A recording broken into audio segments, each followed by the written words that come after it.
P3, 6.3. Carlos, your bus is here. Carlos's mom called from the front door. Carlos suddenly stepped around piles of moving boxes in the hall. Bye, Mom, he said and quickly hugged her. Good luck on your first day, she called after him. I wouldn't need luck if I were at my old school, he thought.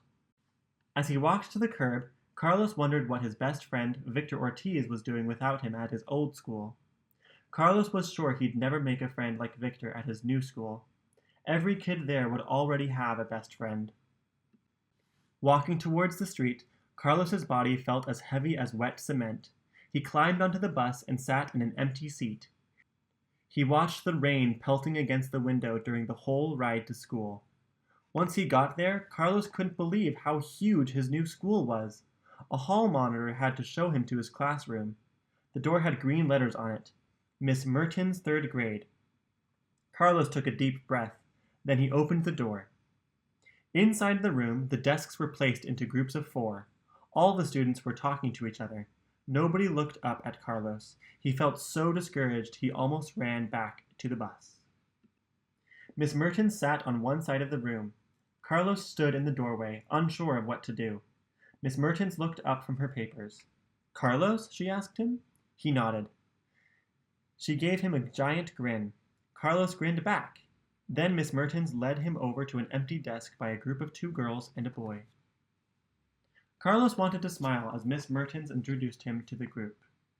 But he was afraid the other kids wouldn't smile back, so he just nodded to each student. Their names were Wendy, Nikki, and Greg. They each said hello, then went back to getting ready for class. No one said anything to Carlos for a few minutes. Carlos started to feel very alone.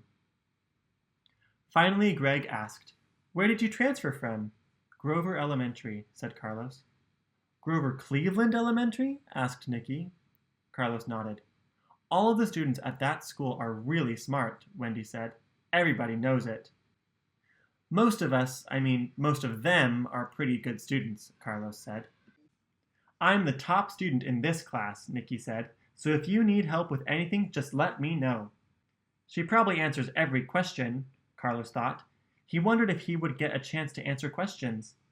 But then the bell to begin class rang, and everyone stopped talking and waited for Miss Merton's instructions. For an hour, the 4 students worked as a group. They had to write a paragraph about a story the class had read the day before. At the beginning of the hour, Miss Mertens had everyone reread the story.